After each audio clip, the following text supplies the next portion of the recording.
ಬರದ ಬೇಗೆಯಲ್ಲಿರೋ ಕಾವೇರಿ ಕೊಳ್ಳದ ರೈತರಿಗೆ ಬರ ಸಿಡಿಲು ಬಡಿದಿದೆ. ತಮಿಳುನಾಡಿಗೆ 15 ದಿನ ಕಾವೇರಿ ನೀರು ಹರಿಸುವಂತೆ ಸಿಡಬ್ಲ್ಯೂಆರ್ಸಿ ಆದೇಶ ನೀಡಿದೆ. 15 ದಿನದಲ್ಲಿ 4.56 ಟಿಎಂಸಿ ನೀರು ಬಿಡುಗಡೆಗೆ ಆದೇಶ ಬಂದಿದೆ. ಮಳೆ ಇಲ್ಲದ ಸಂಕಷ್ಟದ ಸಂದರ್ಭದಲ್ಲಿ ಕರ್ನಾಟಕಕ್ಕೆ ಕಾವೇರಿ ಶಾಕ್ ಎದುರಾಗಿದೆ. ಪ್ರತಿದಿನ 3500 ಕ್ಯೂಸೆಕ್ ನೀರು ಹರಿಸಲು ಕರ್ನಾಟಕಕ್ಕೆ ಸೂಚನೆ ನೀಡಲಾಗಿದೆ. ಕಾವೇರಿ ನೀರು ನಿಯಂತ್ರಣ ಸಮಿತಿಯಿಂದ ನೀರು ಹರಿಸಲು ಆದೇಶ. ಸದ್ಯ ರಾಜ್ಯದಲ್ಲೇ ಬರಗಾಲ ಪರಿಸ್ಥಿತಿ ನಿರ್ಮಾಣ ಆಗಿದೆ. ಮಳೆ ಇಲ್ಲದೆ ರೈತರು ತಲೆ ಮೇಲೆ ಕೈ ಹೊತ್ತು ಕೂತಿದ್ದಾರೆ. ಇಂತಹ ಸಂದರ್ಭದಲ್ಲಿ ತಮಿಳುನಾಡಿಗೆ ನೀರನ್ನ ಹರಿಸಬೇಕು ಅಂತ ಆದೇಶ ಕೊಡಲಾಗಿದೆ. ಅದು ಪ್ರತಿದಿನ 3500 ಕ್ಯೂಸೆಕ್ ನೀರನ್ನ ಹರಿಸಲು ಆದೇಶಿಸಲಾಗಿದೆ. ಹಿಂಗಾದ್ರೆ ನಮ್ಮ ಪರಿಸ್ಥಿತಿ ಹೇಗೆ ಅಂತ ರೈತರು ಆಕ್ರೋಶವನ್ನ ವ್ಯಕ್ತಪಡಿಸ್ತಾ ಇದ್ದಾರೆ.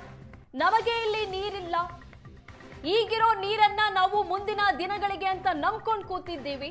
ಅದೇ ನೀರನ್ನ ನಾವು ಪ್ರತಿದಿನ ಈ ರೀತಿ ತಮಿಳುನಾಡಿಗೆ ಹರಿಸಿದ್ರೆ ನಮ್ಮ ಹೊಟ್ಟೆ ಮೇಲೆ ತಣ್ಣೀರು ಬಟ್ಟೆ ಹಾಕೊಳ್ಬೇಕಾಗತ್ತೆ ಅಂತ ರೈತರು ಆಕ್ರೋಶದ ಜೊತೆಗೆ ತಮ್ಮ ಅಳಲನ್ನು ಕೂಡ ತೋಡಿಕೊಳ್ತಾ ಇದ್ದಾರೆ. ತಮಿಳುನಾಡಿಗೆ ಪ್ರತಿದಿನ 3500 ಕ್ಯೂಸೆಕ್ ನೀರನ್ನ ಹರಿಸುವಂತೆ ಇವತ್ತು ನಡೆದಂತಹ ಸಭೆಯಲ್ಲಿ ತೀರ್ಮಾನಿಸಲಾಗಿದೆ. ಈ ತೀರ್ಮಾನದ ವಿರುದ್ಧ ಸದ್ಯ ಸಾಕಷ್ಟು ಆಕ್ರೋಶ ವ್ಯಕ್ತವಾಗ್ತಾ ಇದೆ. ಬರದ ಪರಿಸ್ಥಿತಿ ಇದೆ, ನಮಗೆ ನೀರಿಲ್ಲ, ಇರುವಂತಹ ನೀರು ಮುಂದಿನ ದಿನಗಳಿಗೆ ಬೇಕಾಗತ್ತೆ, ಮಳೆ ಬಂದಿಲ್ಲ, ಇರುವಂತಹ ನೀರನ್ನು ಈ ರೀತಿ ನಾವು ತಮಿಳುನಾಡಿಗೆ ಕೊಟ್ರೆ ನಮ್ಮ ಗತಿ ಏನು ಅನ್ನುವಂತಹ ಪ್ರಶ್ನೆ ರೈತರದ್ದು.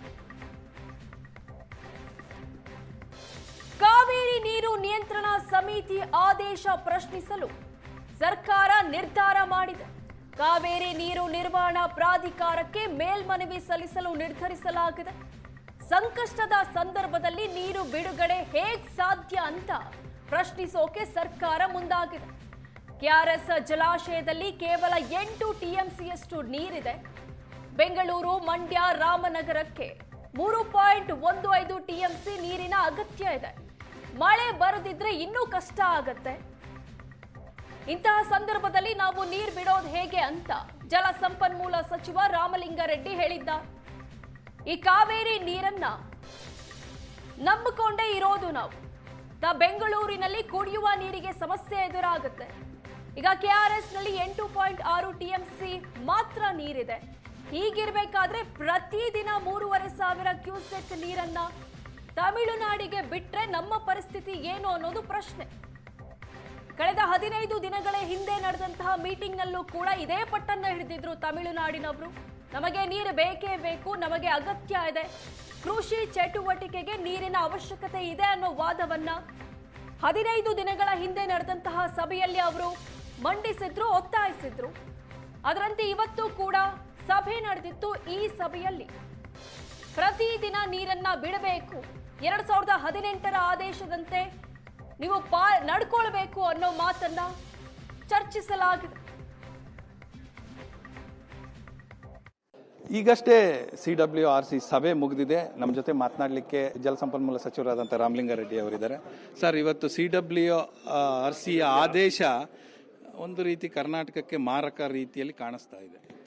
ಹಿಂದೆ 1 ತಿಂಗಳು ಮುಂಚೆ RC ಮೀಟಿಂಗ್ ಆಯಿತು. ಆ ಸಂದರ್ಭದಲ್ಲಿ ಏನೂ ಆದೇಶ ಕೊಟ್ಟಿರಲಿಲ್ಲ. ಮತ್ತು MA ಮಾನಿಟರಿಂಗ್ ಅಥಾರಿಟಿ ಕೂಡ ಒಂದು 10 ದಿವಸಕ್ಕೆ ಮುಂಚೆ ಅವರು ಕೂಡ ನೀರು ಬಿಡಿ ಅಂತ ಏನು ಹೇಳಿರಲಿಲ್ಲ. ಈಗ ರೆಗ್ಯುಲೇಟರಿ ಕಮಿಟಿ ನೀರು ಬಿಡಿ ಕ್ಯೂಸೆಕ್ಸ್ 3500 ಕ್ಯೂಸೆಕ್ಸ್ ನೀರು ಪ್ರತಿದಿನ 15 ದಿನ ಬಿಡಿ ಅಂತ ಹೇಳಿದ್ದಾರೆ. ಅದು ಒಂದು 4.25 TMC ನೀರಾಗುತ್ತೆ. ನಮ್ಮಲ್ಲಿ 4 ಜಲಾಶಯಗಳು ಎಲ್ಲ ಲೆಕ್ಕ ಹಾಕಿದ್ರೆ ನಮಗೆ ಕುಡಿಯೋ ನೀರಿಗೆ ಸಾಕಾಗುತ್ತೆ. ಹೆಚ್ಚುವರಿಯಾಗಿ ನೀರಿಲ್ಲ. ಮತ್ತು ಮುಂದಕ್ಕೆ ಮಳೆ ಬಂದರೆ ಆ ಪ್ರಶ್ನೆ ಬೇರೆ. ಅದರಿಂದ ನಾವು ಅಪೀಲು ಹೋಗ್ಬೋದು.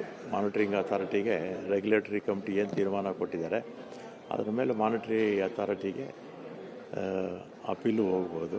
ಅದಕ್ಕೆ ಈಗ ಬೆಂಗಳೂರಿಗೆ ಹೋಗ್ತಾ ಇದ್ದೀನಿ. ನಮ್ಮ ಮುಖ್ಯಮಂತ್ರಿಗಳ ಗಮನಕ್ಕೆ ತಂದು ನಮ್ಮ ಅಧಿಕಾರಿಗಳ ಜೊತೆ ಚರ್ಚೆ ಮಾಡಿ ಏನು ಮಾಡಬೇಕು ಅಂತ ತೀರ್ಮಾನ ಮಾಡಿ. ಯಾಕಂದ್ರೆ ಕಾವೇರಿ ಸಂಕಷ್ಟದ ಸ್ಥಿತಿಯಲ್ಲಿದೆ ಸರ್. ಈಗ ನಾವು ಕೂಡ ನೀರು ಬಿಡೋಕೆ ಸಾಧ್ಯ ಇಲ್ಲ ಅನ್ನೋಂಥದ್ದು ಗೊತ್ತಿದೆ. ಜೊತೆಗೆ ಈಗ ಕಳೆದ 2 ಬಾರಿ ಚರ್ಚೆಯ ಸಂದರ್ಭದಲ್ಲೂ ಕೂಡ CWRC ಇರ್ಬೋದು, MA ಇರ್ಬೋದು, ಎಲ್ಲರ ಅಭಿಪ್ರಾಯವೂ ಕೂಡ ಇದೇ ಆಗಿರುವಂಥದ್ದು, ನೀರೇ ಇಲ್ಲ, ನೀರಿನೆಲ್ಲಿಂದ ಬಿಡ್ತಾರೆ ಅಂತ. ಬಟ್ ಈ ಸಾರಿ ಒಂದು ರೀತಿಯಲ್ಲಿ ಆದೇಶ ನಮಗೆ ಕಷ್ಟಕರ ರೀತಿಯಲ್ಲಿ ಬಂದಿರುವಂಥದ್ದು ಸರ್. ಆದೇಶ ಮಾಡ್ತಾರೆ, ಅಪೀಲಿಂಗು ಮಾಡ್ಬೋದಲ್ಲ. ನಾವು ಮಾನಿಟರಿಂಗ್ ಅಥಾರಿಟಿಗೆ ನಾವು ಅಪೀಲು ಮಾಡ್ಕೋಬೋದು. ಮಾಡ್ತೀರಾ? ಈಗ ನಾಳೆ ಕೂತು ಮಾತಾಡ್ತೀನಿ. ನಮಗೆ ಫಸ್ಟ್ ಪ್ರಿಫರೆನ್ಸ್ ಕುಡಿಯೋ ನೀರು, ಕುಡಿಯೋ ನೀರಿಗೆ ಪ್ರಥಮ ಆದ್ಯತೆ, ಆಮೇಲೆ ಉಳಿದಿದ್ದೆಲ್ಲ. ಹೆಚ್ಚುವರಿಯಾಗಿ ನೀರಿದ್ದರೆ ಯೋಚನೆ ಮಾಡ್ಬೋದು ಅಲ್ವಾ. ಮಳೆನೇ ಇಲ್ವಲ್ಲ, ನಮ್ಮ ಕಾವೇರಿ ಜಲಾನಯನ ಪ್ರದೇಶದಲ್ಲಿ ಮಳೆನೇ ಕಡಿಮೆ. ಅದೇ ಆ ಕಡೆ ಕೃಷ್ಣ ಜಲಾನಯನದರಲ್ಲಿ ಬಹುತೇಕ ಎಲ್ಲ ತುಂಬ್ತಾ ಇದೆ.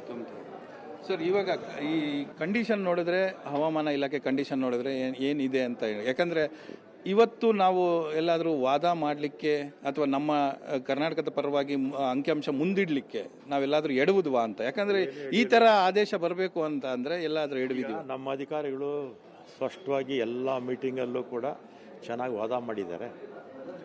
ನಮ್ಮ ಅಧಿಕಾರಿಗಳಲ್ಲಿ ಯಾವ ಲೋಪದೋಷನೂ ಇಲ್ಲ. ನಾಳೆ ಏನು ತೀರ್ಮಾನ ತಗೊಳ್ತೀವಿ ನಿಮ್ಗೆ ಹೇಳ್ತೀನಿ.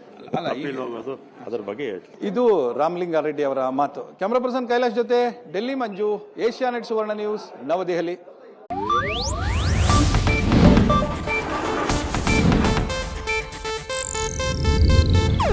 ಇದು ಏಷ್ಯಾನೆಟ್ ನ್ಯೂಸ್ ನೆಟ್ವರ್ಕ್ ಪ್ರಸ್ತುತಿ.